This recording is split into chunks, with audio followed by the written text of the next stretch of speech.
I'm Tony Lyons. Welcome to the MAHA Media Hub and welcome to the MAHA Revolution. We've got an incredible lineup today. I'm grateful for all of them for standing up to the status quo, challenging the status quo. The first is Dr. Jay Bhattacharya. He's director of the NIH. Then we're going to have Dr. Joe Ladapo, Surgeon General of Florida, Kyle Diamantas, Deputy Commissioner of the FDA, Vani Hari, also known as the Food Babe, Gary Brecka, the Ultimate Human, Zach Lane, the Republican candidate for governor of Iowa, and then finally, the great Russell Brand. So each of them have been helping to encourage the incredible reforms, the bold, decisive actions over the past year. And they're really inspiring examples of what we're all trying to do, we're all doing. So we've been lied to, censored, gaslit, subjected to propaganda by some of the most powerful people on the planet. And it's happened pretty much to all of us.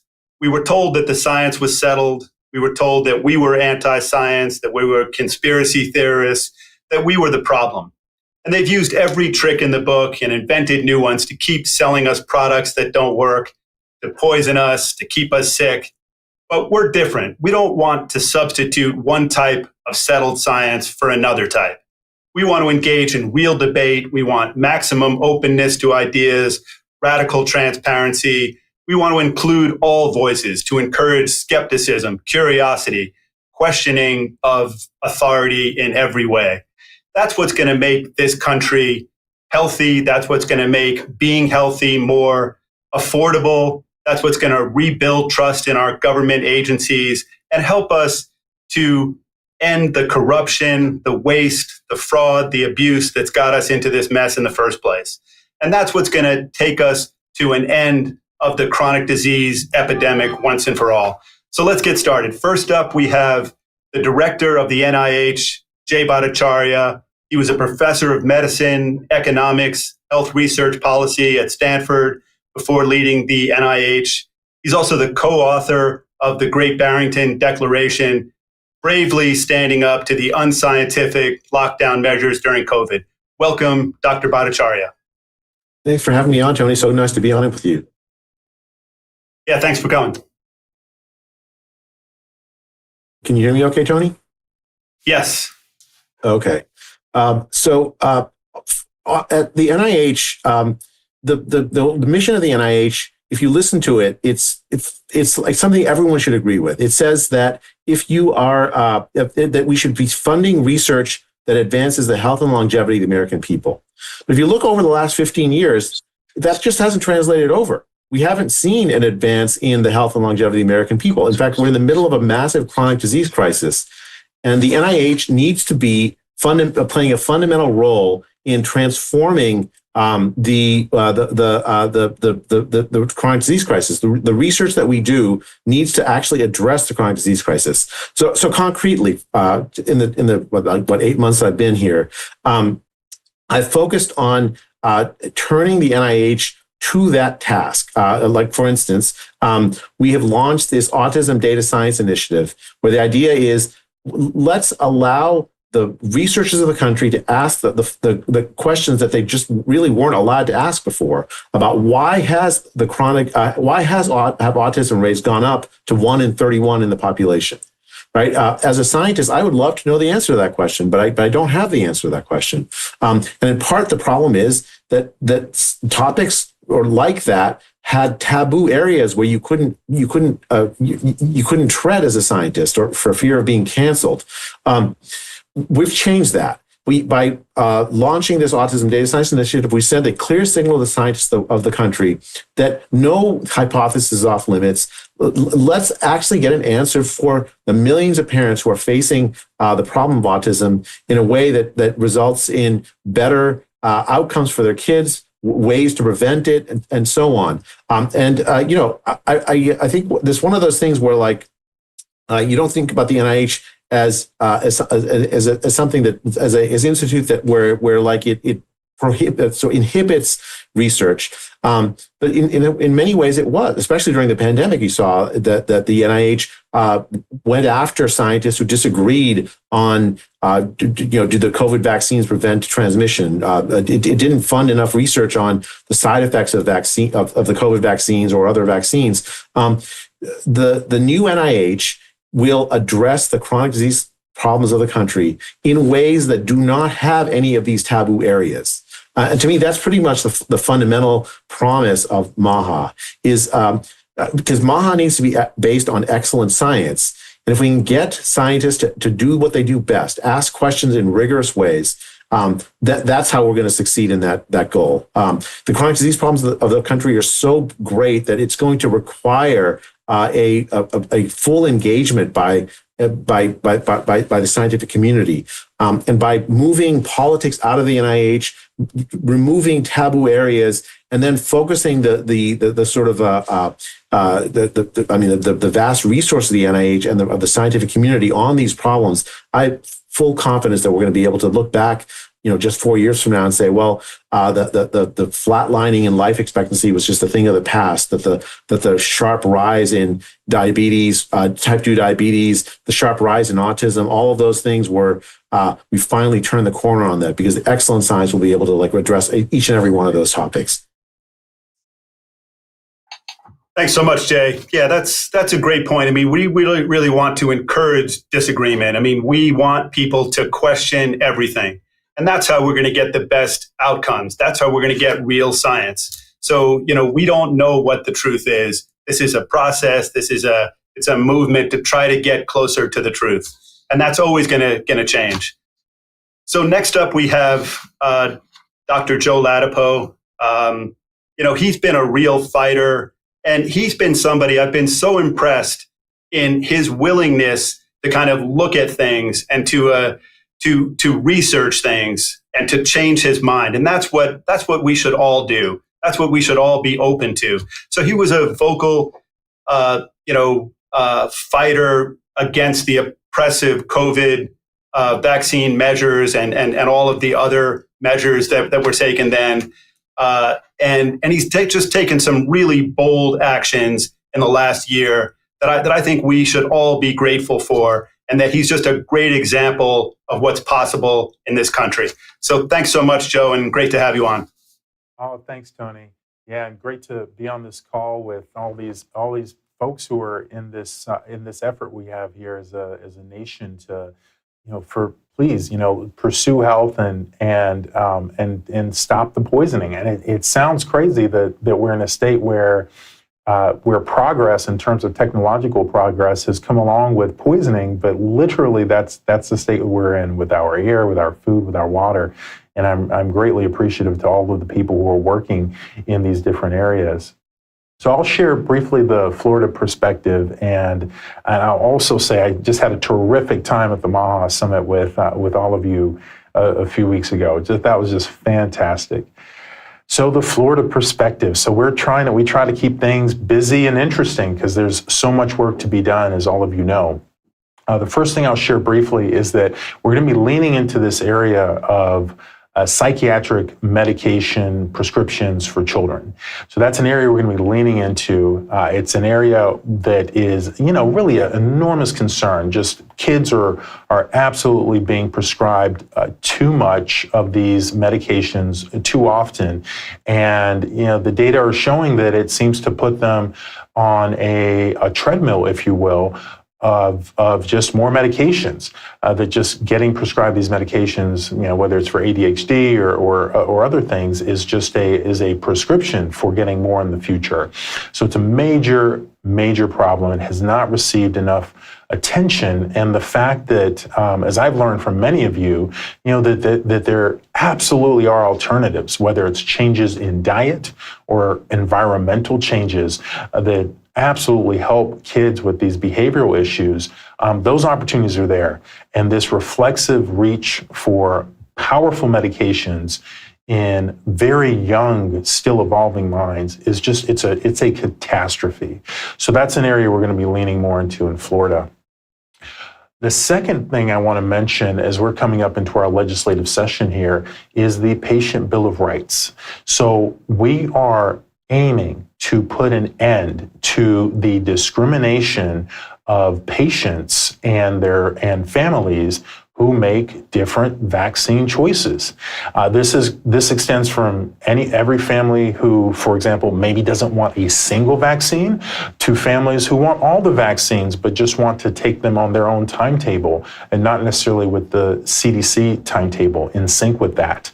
So here in Florida, I'm sad to say it, but we have a lot of discrimination from pediatric offices. And, you'd think that wouldn't be the case in Florida, but it totally is.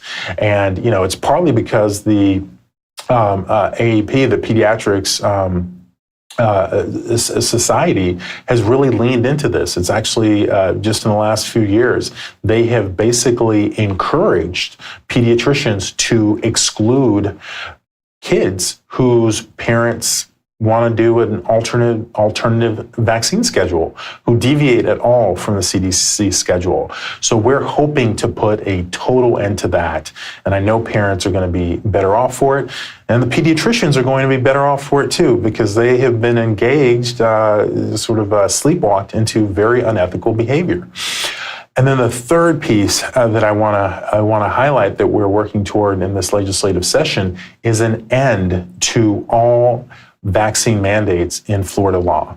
And that's something that we announced a few months ago with Governor DeSantis, and we're working to make it happen. I think everybody on this call knows how uncomfortable that makes a lot of lawmakers here in any state, but here in Florida too.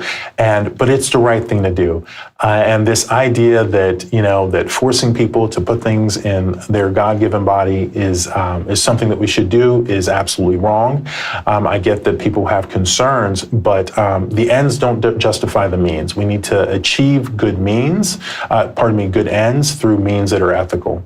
So that's something we need everyone's help on, just to keep letting our lawmakers here in Florida know how important it is for people to be able to make decisions without coercion about what they put into their bodies.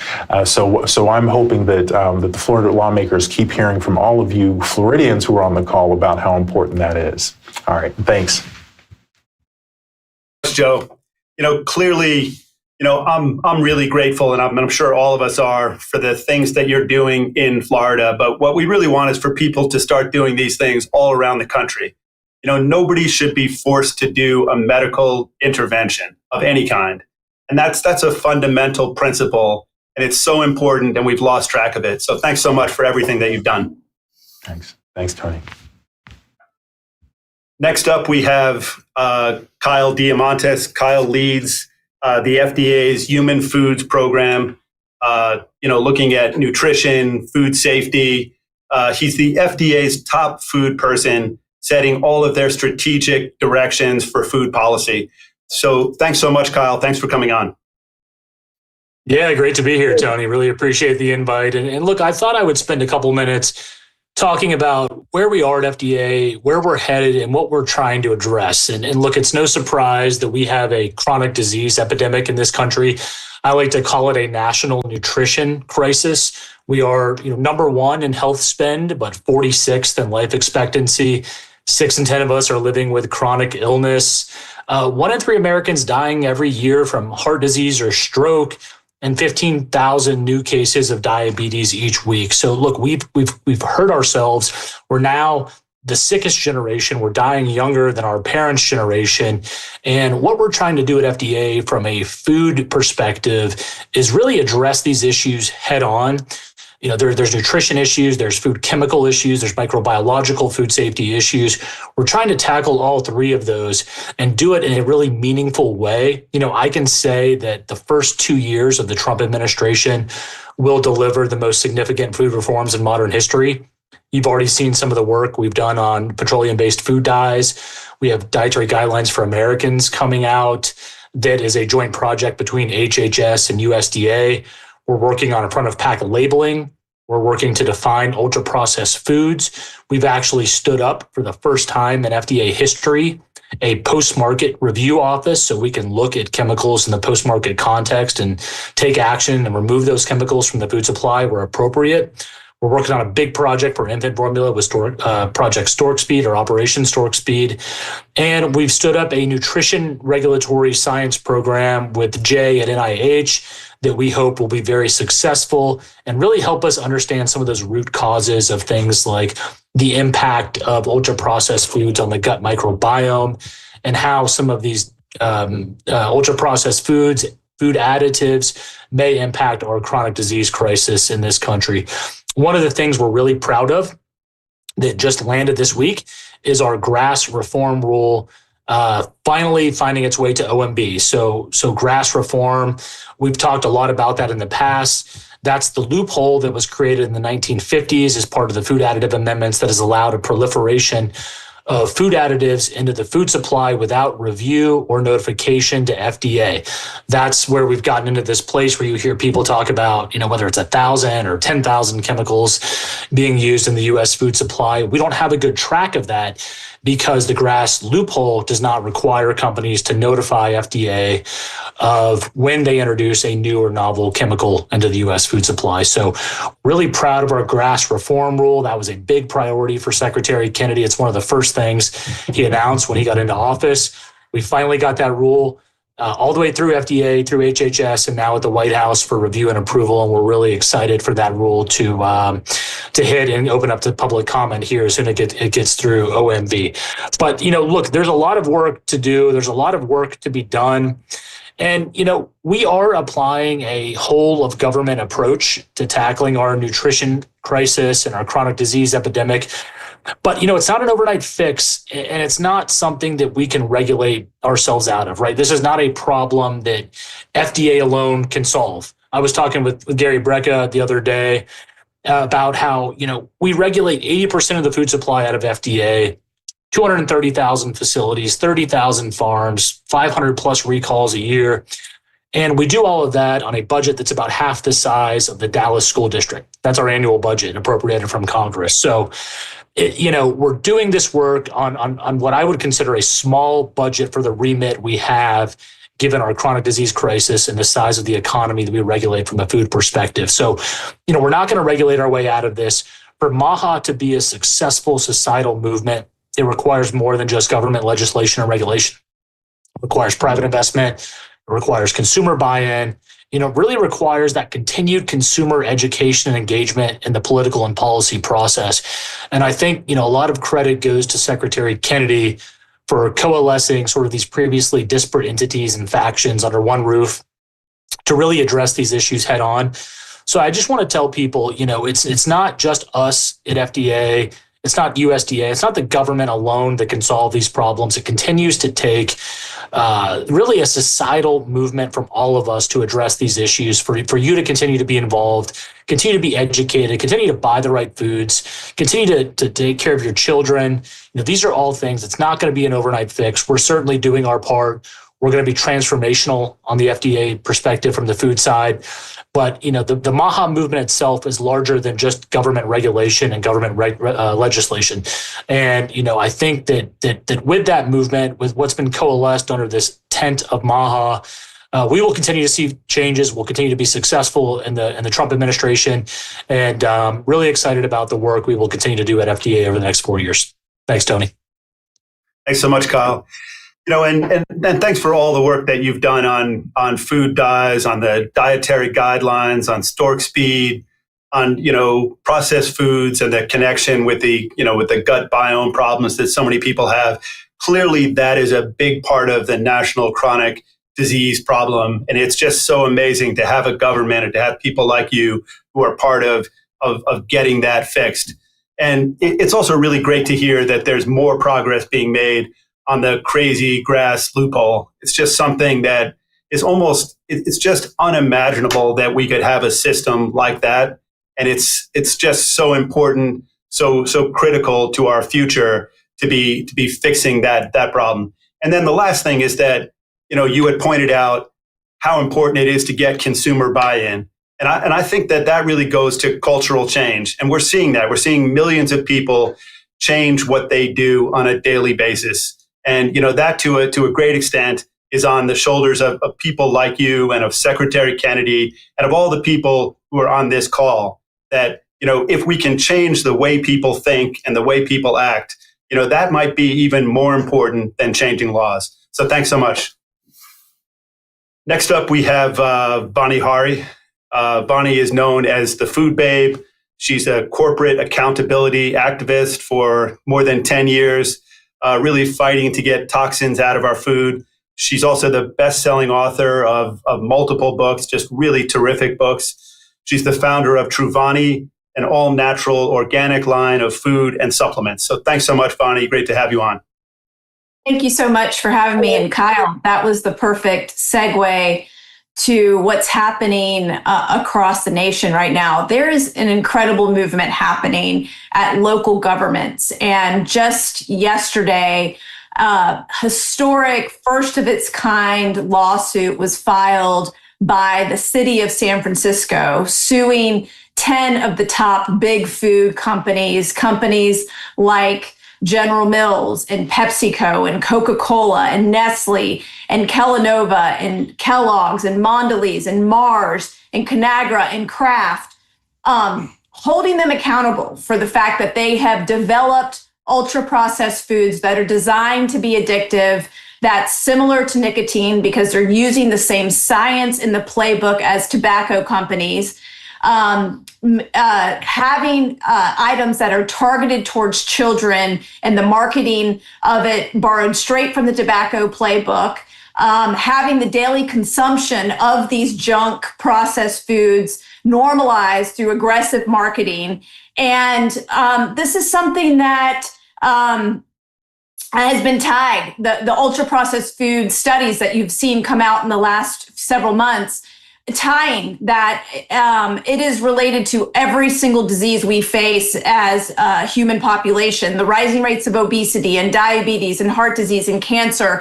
And now San Francisco is looking to hold these food companies accountable for all of the damages that they've had to adhere to as a local government, trying to stop these chronic disease rates and the rise in healthcare costs.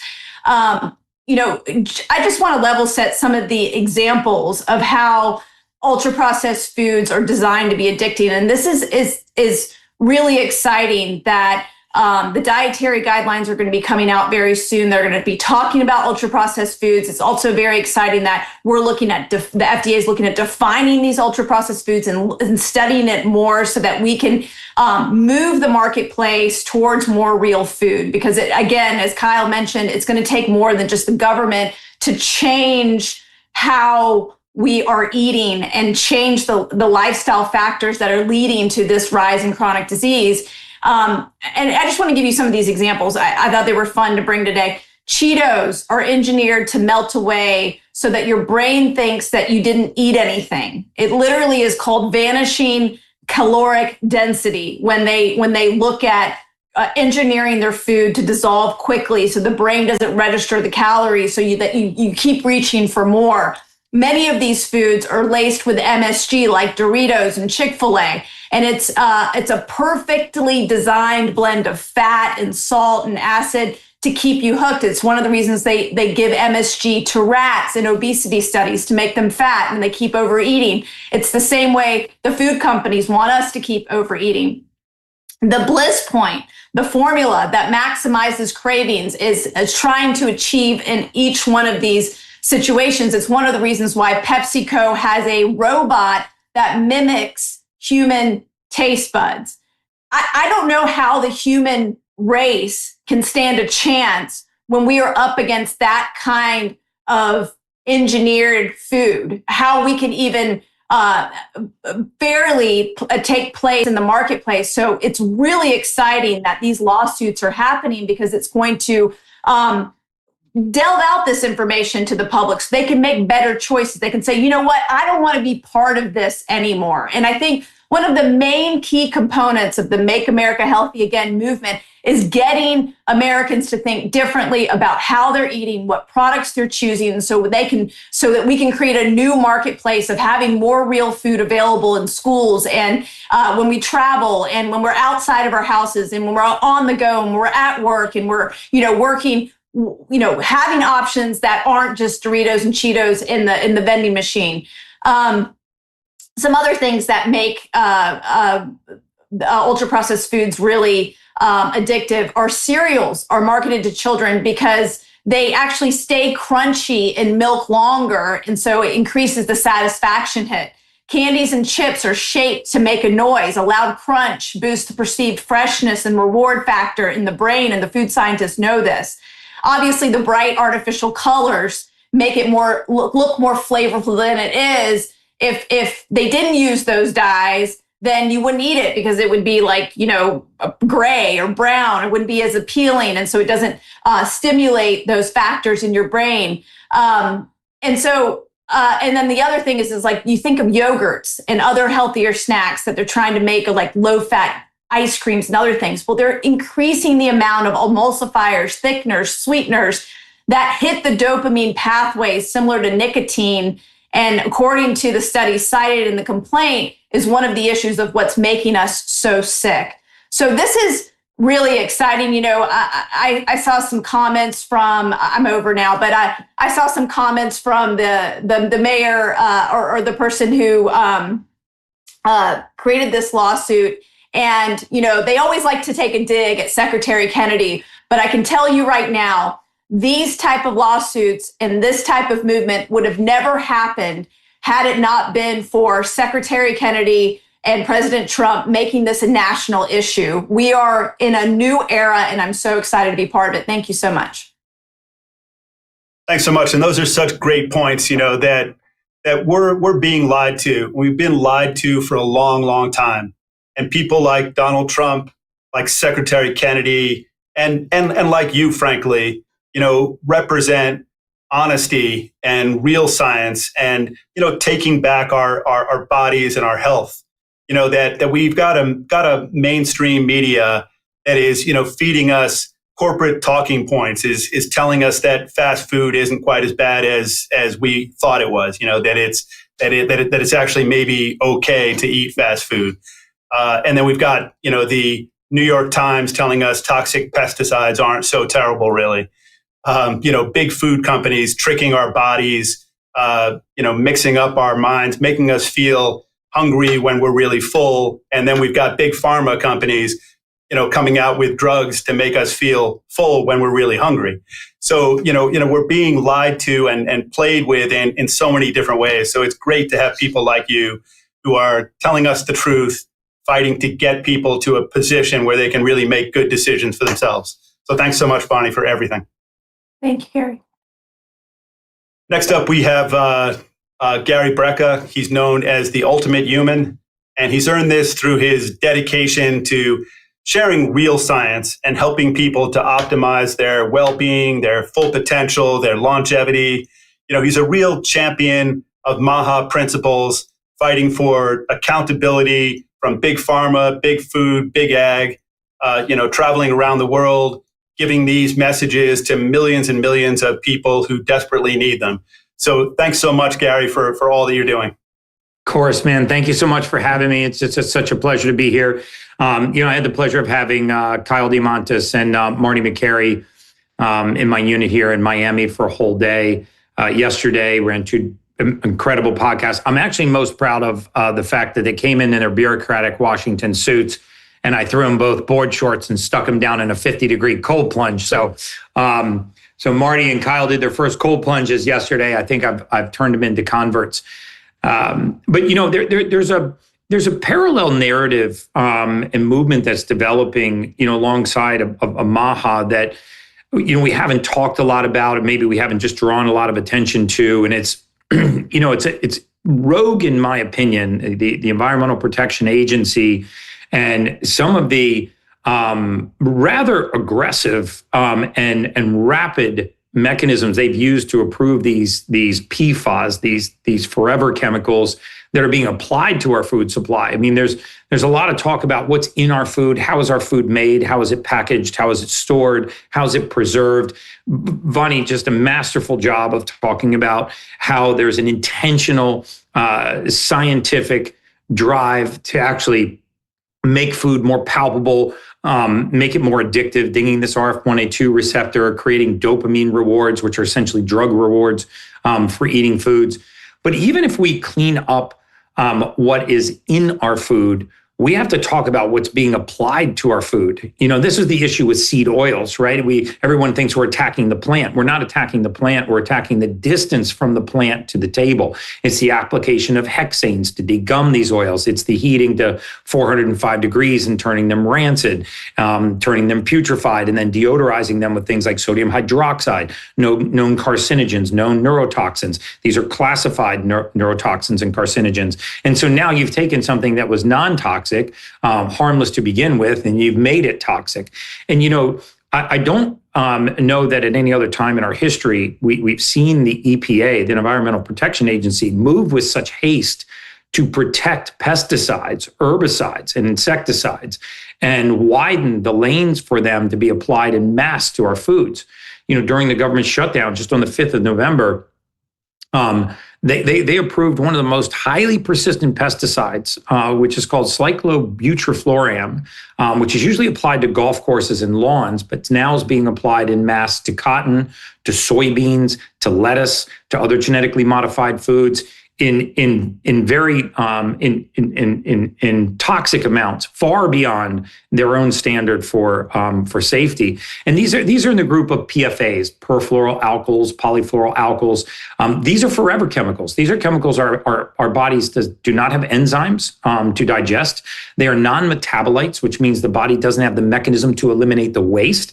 And by waste, I don't mean stool and urine. I mean cellular waste, the actual inflammatory cascade that results from putting these into our bodies. And while we might not have causal direct risk, we do have correlated risks for these. And, you know, my concern is that we accomplish all of these things in the MAHA agenda.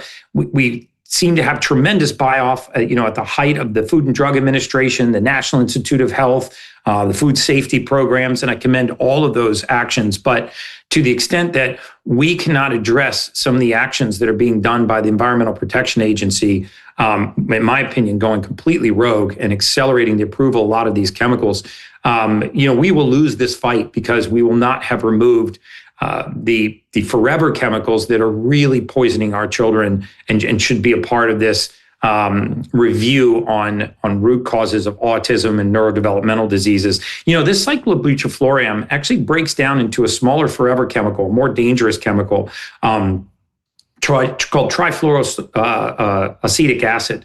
And this TFA is the most pervasive PFAS in the world. It is the most prevalent in our water supply.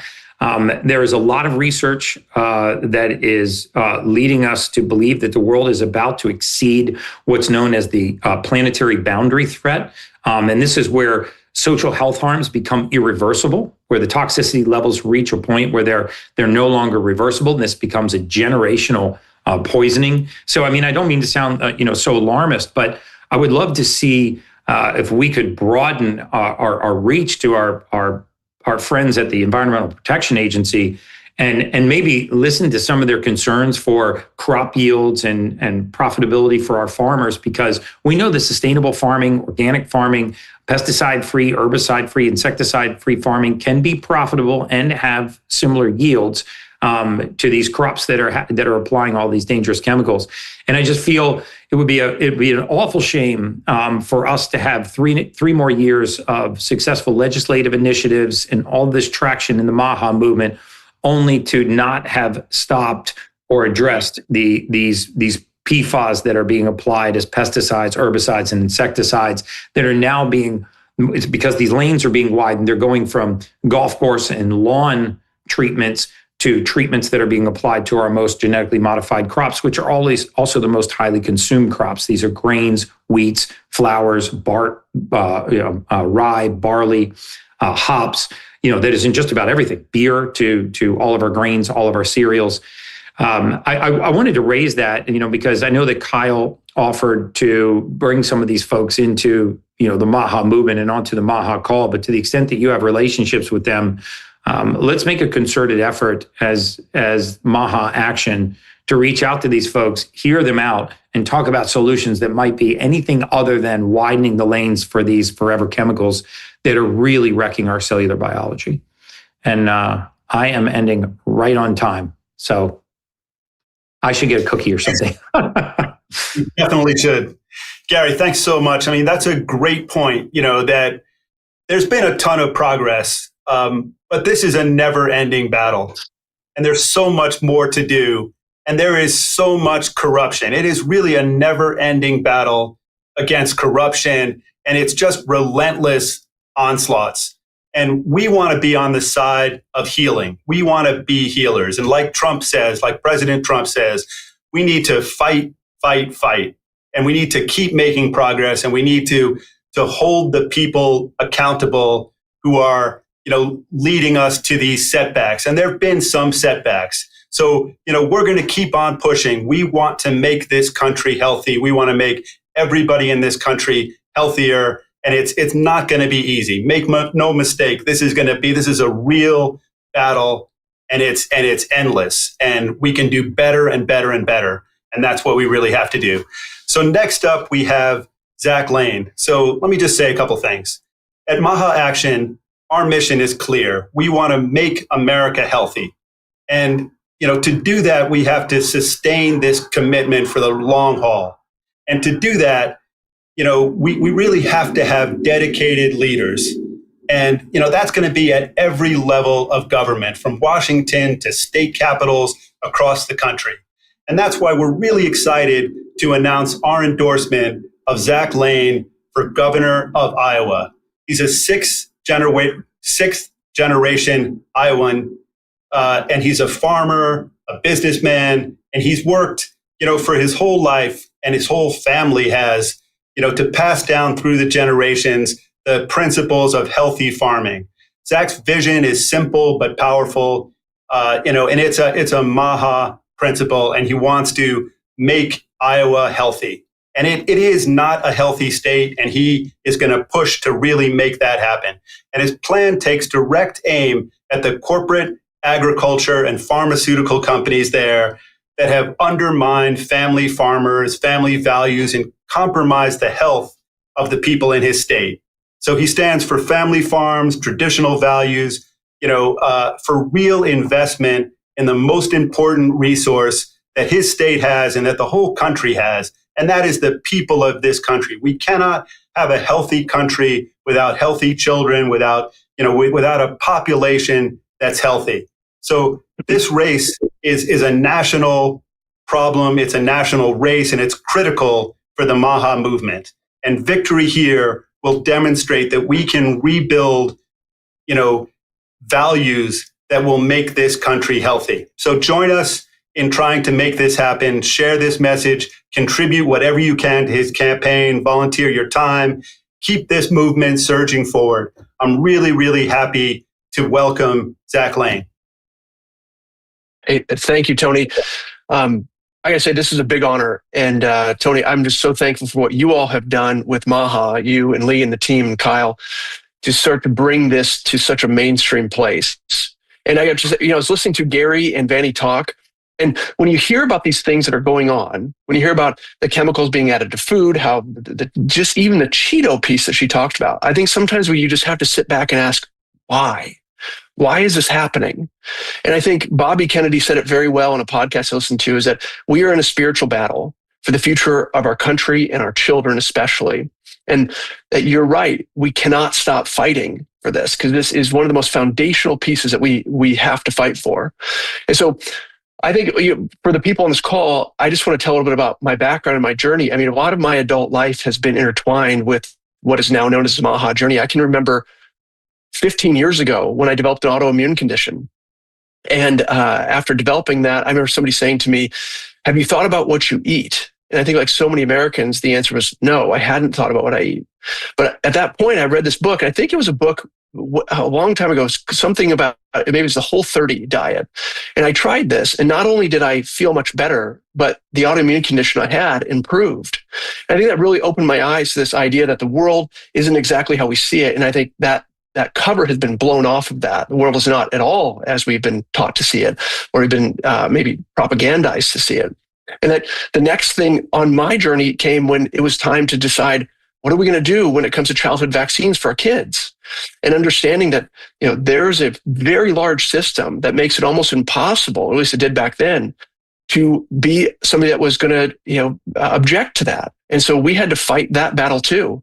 But I think in my life, one of the big turning points, my family has been in Iowa since the 1800s, since fighting in the Civil War. And we've been our journey has been intertwined with agriculture the whole time. And my dad, a pastor and an agronomist, for 20 years, he spent his time in fields as a crop consultant.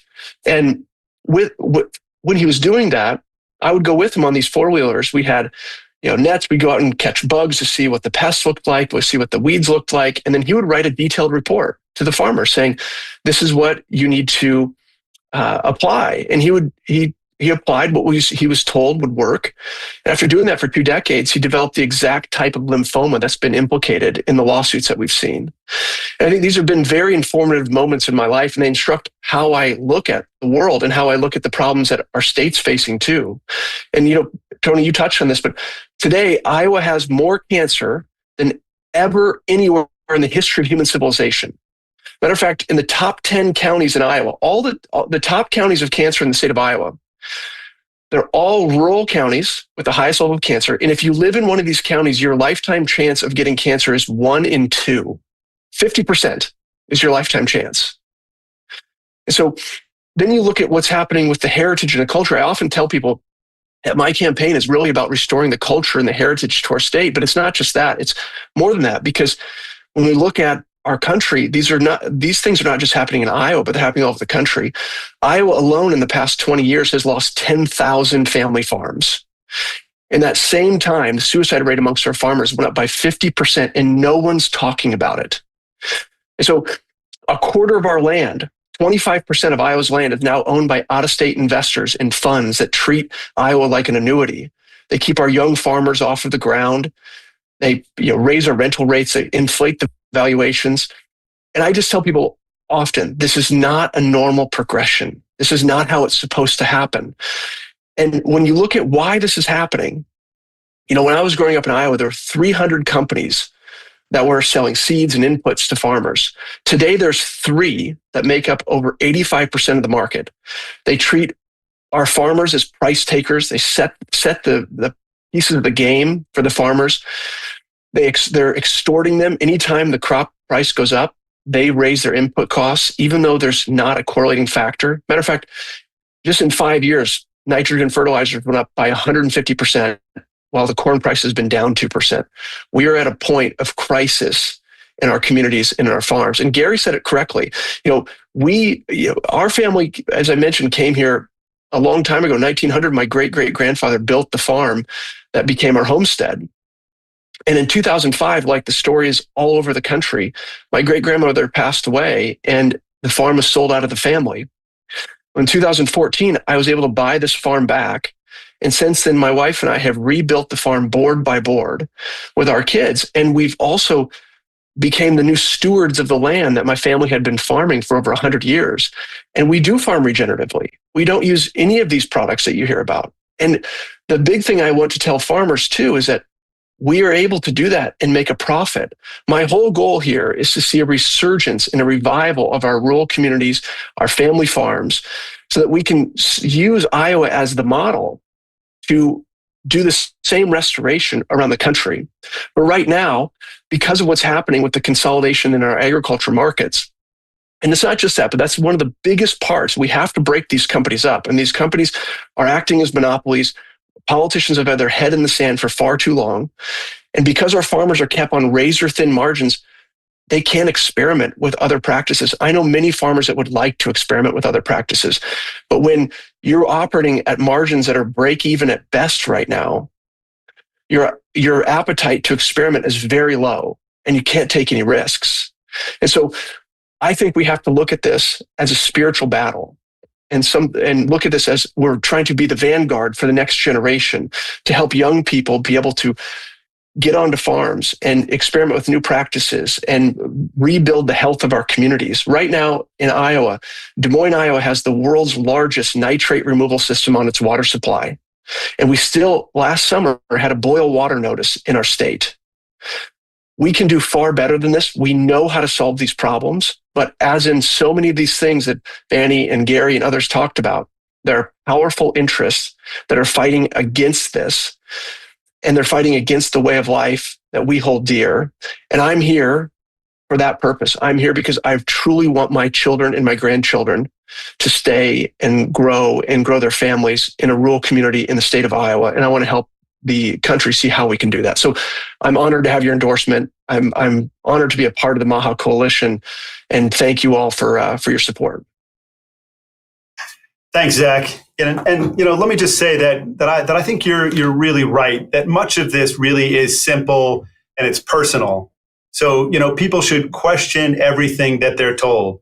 They should exercise more. They should sleep better. They should get sunlight. They should eat better food. They should be careful about everything that they put into their bodies.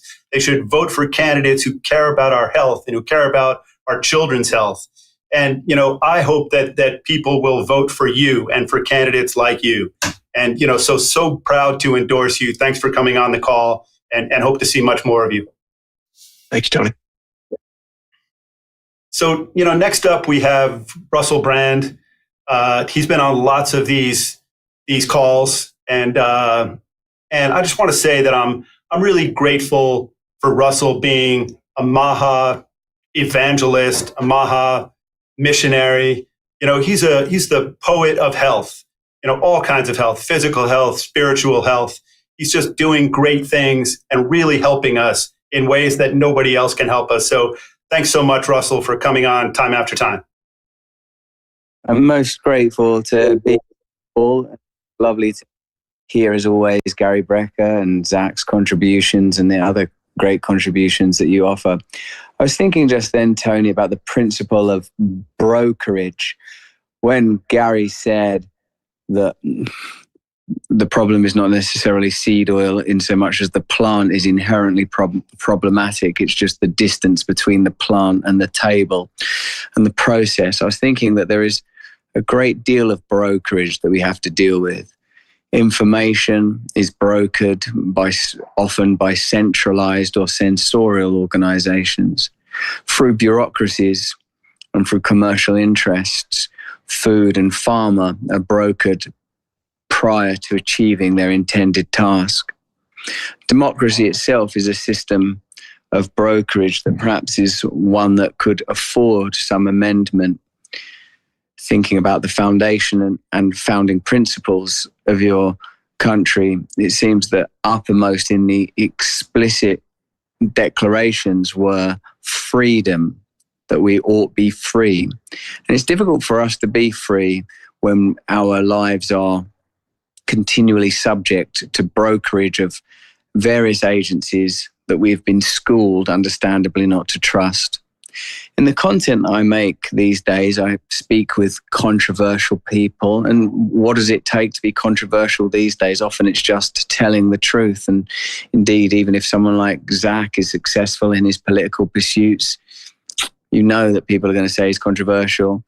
I watched a brilliant video that via Gavin DeBecker of, who said it? Was it Bobby Kennedy or was it bin Laden?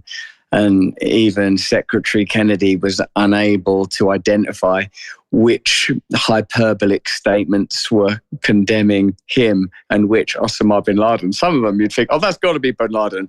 He's a terror. He's trying to destroy your children's lives. He hates America.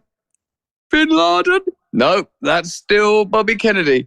He's a member of Al Qaeda. He plotted to blow up the Twin Towers. This has got to be, but no, that's still Robert Kennedy. And, today I was talking to Candace Owens for my podcast, and the counsel that I offered her was, it's so wonderful when people are bold, but we must be so careful. but we do have to be bold. And I suppose that boldness, and all of us must know this in some way, do we all know? It comes from recognizing, well, this is temporary here. We're here temporarily. Let's try and live in alignment with, as best we can, truth with one another. Why would we make food counterfeit? Why would we make medicine counterfeit? Why would we put everything, every exchange through channels of profiteering, commodification, control? Why are we doing that? How have we ended up here? And it's been alluded to, I think, by the last speaker, the spiritual sickness that must allow a nation to enter into such a state. The deeper remedies, it seems to me, continue to be spiritual. 1 minute remaining. And those spiritual solutions for me, I sought them hard through drugs and alcohol and hedonism and fame and attention. And now I'm in this very interesting place where the thing that's always been a flaw, wanting more attention, it's beginning to evaporate. And it's rather glorious. I can see how people could fall into monasticism or nihilism or a kind of detachment that stops us caring. Part of the reason I don't do that is because I feel that through this community, sanctioned and being sanctified by Christ, that I'm a participant in something necessary and important beyond what I want or what I feel about other people or what I feel other people may feel about me. To be participants in eternity, you have to live in accordance with and abide by eternal principles that will always involve valor and honor and self-sacrifice and telling the truth and allowing the consequences to be whatever they are. I'm grateful that we're able to be participants in such a community and such an endeavor here. Thank you, Tony. Thanks all of you for keeping up the good fight, for being bold. Please let me know who I can support or help in the chat. If there's content that you need to be pushed, if there's messages that is beneficial for me to advance, I'm here for that service because I believe in you, Tony Lyons. I believe in all of you. God, Jay Bhattacharya, man, what a guy. Praise the Lord. Thanks so much, Russell. You know, liberation. I mean, MAHA really is about liberation because you can't, just like you said, Russell, you can't be free unless you're physically, mentally, and spiritually healthy. There's just no way to be free without those things. And, you know, then you talked about, is Secretary Kennedy dangerous? You know, is he like bin Laden? And I guess that he really is a danger. I mean, he is an existential danger to the lies, the greed, the corruption that we've been subjected to for a generation. You know, and I can live with the kind of fear of ending the control of big pharma, big food, big ag over our lives. That's a fear that I'm okay with. So, you know, thanks so much, Russell. It's always great to have you on and, you know, always great just to listen to your wisdom. So for all of you, you know, here are some calls to action. Thanks so much for joining us this week. We're going to just keep on doing this week after week, you know, for the next 3 years and hopefully much longer. As always, you're going to get a follow-up email with you know, more calls to action. Please share these with everybody on social media that you can share them with your mailing list, send them out far and wide. And sign up for the MAHA report on Substack. We've got just great articles coming out. We've got more and more followers there. We think we can get to the point where ours is the biggest Substack on Substack. So I think that's going to happen, and I hope that you guys will help us make that happen. And then, you know, go to our website, mahaaction.com. Look at all the bills that we're tracking. You know, really just follow us, engage with us, post things. Do all the things that you've been doing. Hope you all had a great Thanksgiving.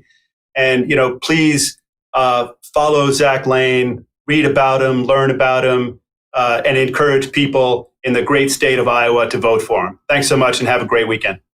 America's children are sick. and moms have been betrayed. The time for empty promises, long past. Now is a time for action. MAHA is the most powerful force of collective action in generations. The grassroots power of moms and activists has created an army of health warriors with more reach than all mainstream media combined. Together, we can end the chronic disease epidemic. MAHA's influence is reaching millions. It's reaching Congress. And that energy, these chain reactions, are working. How about Operation Stork Speed? Dozens of food companies removing toxic ingredients. I plan to lead by example. MAHA is now. We're talking about how to change the culture. The American people want America healthy again. It is a renaissance moment in health in America. For health, freedom, and the truth. Join us at MAHA Action.